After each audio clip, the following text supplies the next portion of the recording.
अभी मैंने recently article red किया था कि जेनेटिकली मॉडिफाइड जो वैरायटी अभी रिसेंटली लॉन्च हुई है मस्टर्ड की, उस पे एनवायरमेंटल एक्टिविस्ट उसके अगेंस्ट प्ली डाल रहे हैं सुप्रीम कोर्ट में। तो इसमें कहीं ना कहीं शायद अपना ही नुकसान है, क्योंकि अपन हैवीली डिपेंडेंट है इंपोर्ट पे जो वेजिटेबल ऑयल्स है। और अगर वो जेनेटिकल मॉडिफाइड क्रॉप या फिर वो वैरायटी इंट्रोड्यूस नहीं हुई इंडिया में, तो कहीं ना कहीं अपना बहुत बड़ा लॉस होने वाला है इसमें। तो इसमें तुम्हारा पॉइंट ऑफ व्यू क्या हो सकता है? देखो, जैसे जेनेटिक मॉडिफाइड जो वैरायटी है, जैसे जीएम वैरायटी है, जो अभी इंडिया में जो ट्रेंडिंग पे चल रहा है ये इशू। पहले चीज़ तो हम ये समझने की कोशिश करते हैं कि टेक्नोलॉजी है क्या। पहले तो ये समझते हैं कि यार हमें जेनेटिक जो मॉडिफाइड वैरायटी की उसकी नीड क्यों पड़ गई, उसकी ज़रूरत क्यों पड़ गई। ज़रूरत इसलिए पड़ेगी कि इंडिया सिर्फ 40% ही कर सकता है, इतना ही वो प्रोडक्शन कर सकता है जो रिलायबल करता है। इंडिया नहीं कर सकता 40% से ज़्यादा, बाकी उससे दूसरी कंट्री से मंगवाना पड़ता है, इंपोर्ट करना पड़ता है। 60% दूसरी कंपनी से मंगवाना पड़ता है। लेकिन गवर्नमेंट ने इनिशिएटिव लगा, दिल्ली यूनिवर्सिटी ने 2002 के अंदर ये टेक्नोलॉजी निकाली कि हम जेनेटिकल मॉडिफाइड जो वैरायटी है जीएम मस्टर्ड है वो निकालने की हम ट्राई करते हैं। अब मस्टर्ड के साथ एक दूसरा इशू हो रहा है। Mustard is the self pollinated crop और scientist also faced some problems. You can not develop the hybrid variety because the self pollinated crop. ये सबसे बड़ा इशू है कि सेल्फ पॉलिनेटेड क्रॉप के साथ हाइब्रिड वैरायटी करने में उसको बहुत सारा एफर्ट्स लगाना पड़ता है।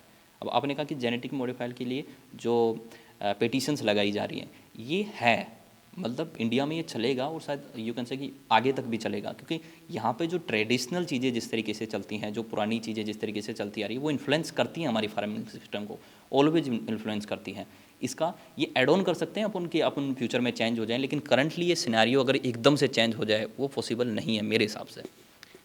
लेकिन लोगों को, जो एनवायरमेंटल एक्टिविस्ट हैं, उनको समझना चाहिए, क्योंकि कहीं ना कहीं अपन 60% ऑयल तो इंपोर्ट कर रहे हैं। तो जो इंपोर्ट ऑयल आ रहा है वो भी तो जेनेटिकल मॉडिफाइड क्रॉप्स या फिर वेराइटीज़ हैं उनसे आ रहा है। तो इस बात को अगर एनवायरमेंटल एक्टिविस्ट समझें, कहीं ना कहीं ये जो प्रोटेस्ट हो रहा है जीएम हाइब्रिड वेराइटी पे, ये कम हो जाएगा। इंडिया का जो इकोनॉमिक सिस्टम है, या फिर अपन एक छोटा सा एग्जांपल लें, जैसे कि पिछली साल जो एक्सपोर्ट हुआ इंडिया का, वो एग्रीकल्चरल एक्सपोर्ट थोड़ा कम रहा था पिछले साल, और इस साल एग्रीकल्चरल एक्सपोर्ट इम्प्रूव हुआ है, थोड़ा सा इंक्रीज़ हुआ है एक्सपोर्ट। लेकिन बात वहीं आ गई कि पिछली साल जो इम्पोर्ट होना था वो कम था, और इस साल जो इम्पोर्ट है वो बढ़ गया। ये है कि एक्सपोर्ट पिछली साल कम हुआ, लेकिन फिर भी जो सरप्लस निकल रहा है एक्सपोर्ट माइनस इम्पोर्ट का, वो पिछली साल ज़्यादा निकल रहा था, इस साल वो कम चला गया, क्योंकि अपन पूरी तरीके से डिपेंडेंट हैं अदर कंट्रीज़ पे। ये जो मस्टर्ड वेजिटेबल ऑयल्स हैं इनके ऊपर, तो अगर कहीं ना कहीं अगर ये अब रिसेंटली गवर्नमेंट ने भी यही लॉन्च किया था कि इसको लॉन्च कर देते हैं, इसकी 2 ट्रायल भी हो चुकी हैं। लेकिन सुप्रीम कोर्ट में जो एनवायरमेंटल एक्टिविस्ट हैं वो अभी भी इसके अगेंस्ट जा रहे हैं कि भाई नहीं, इस ट्रायल को मत होने दो।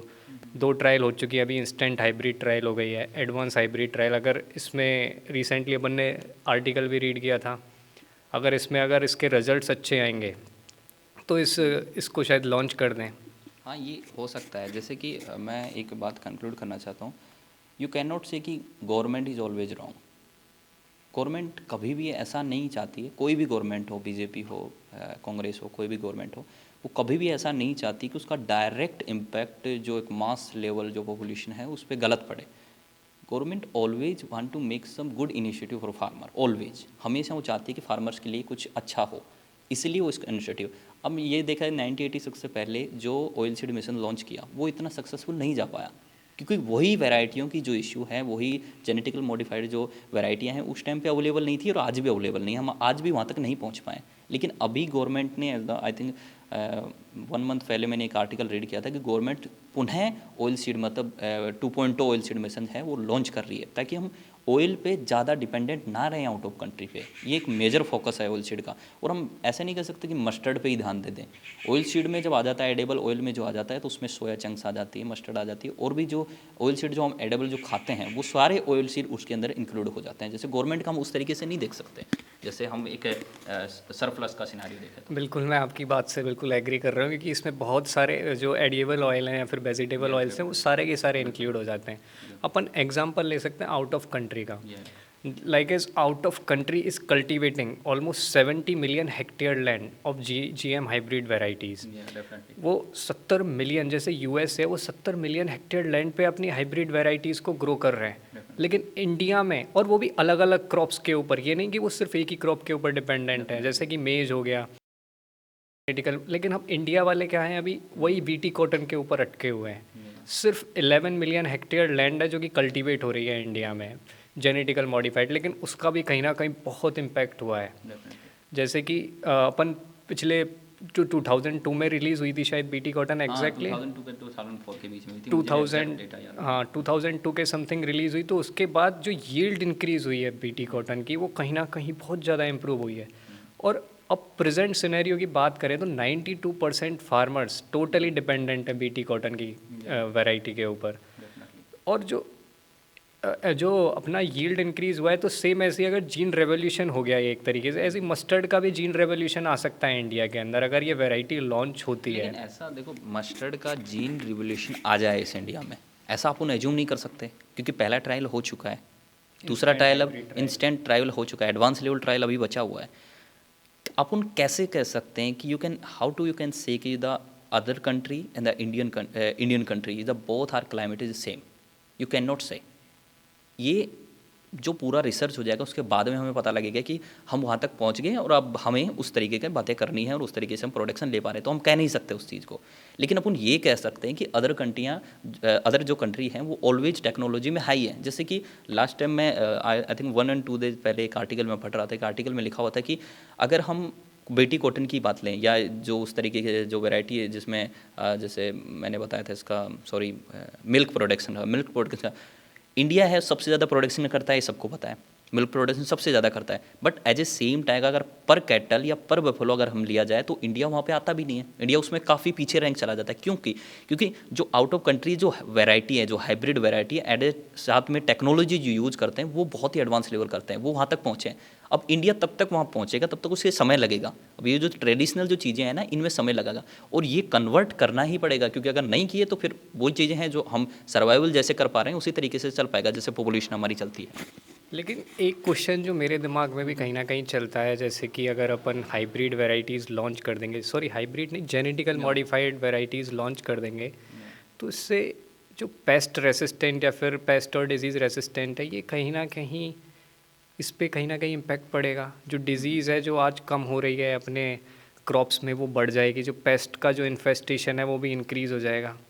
हेल्थ और ह्यूमन और एनिमल हेल्थ पर तो कोई ऐसी रिसर्च नहीं आई है, लेकिन इन दोनों के ऊपर ये है अगर अपन जेनेटिकल मॉडिफाइड क्रॉप्स यूज़ लेंगे या फिर वैरायटीज़, तो जो पेस्ट इन्फेस्टेशन या फिर डिजीज़ कंट्रोल है उसको कंट्रोल करना मुश्किल हो जाएगा। इसमें क्या ओपिनियन है? मतलब मेरा को लगता है शायद मेरे को एक है कि जैसे कि अगर आर्टिकल के अनुसार लिया जाए, अकॉर्डिंग टू मिंट आर्टिकल, उसमें ये मेंशन किया हुआ है कि लगभग 500 तो डायरेक्ट रिसर्च और लगभग 700 से 800 इनडायरेक्ट रिसर्च इस जीएम मस्टर्ड के ऊपर हो चुकी हैं और वो रिलाइव करती हैं, द ऑल वाज रिलाइव कि is the beneficial provide for human health, ये रिलाइव करता है। ठीक है, अब हम उस तरीके से देख रहे हैं कि ये डिजीज़ कंट्रोल में उस तरीके का इम्पैक्ट पड़ेगा या ह्यूमन पे किस तरीके का इम्पैक्ट पड़ेगा, ये हम कह नहीं सकते, क्योंकि each and every country have some different environment. हम डिफरेंट एनवायरनमेंट के कहते हैं और अदर कंट्री अलग से डिफरेंट है। जैसे उसी तरीके से जैसे कोरोना पॉजिटिव थे इंडिया में, उस तरीके का जो ह्यूमन्स पे इम्पैक्ट पड़ता तो थोड़ा कम पड़ता था, लेकिन अदर कंट्री में हालत ख़राब हो गई थी। तो समझ रहे हो ना, तो उसी तरीके से हम क्लाइमेट फ्यूचर में किस तरीके का इम्पैक्ट पड़ेगा उस पर हम कुछ नहीं कह सकते, ये रिलायबल नहीं है फ्यूचर में क्या इम्पैक्ट पड़ेगा।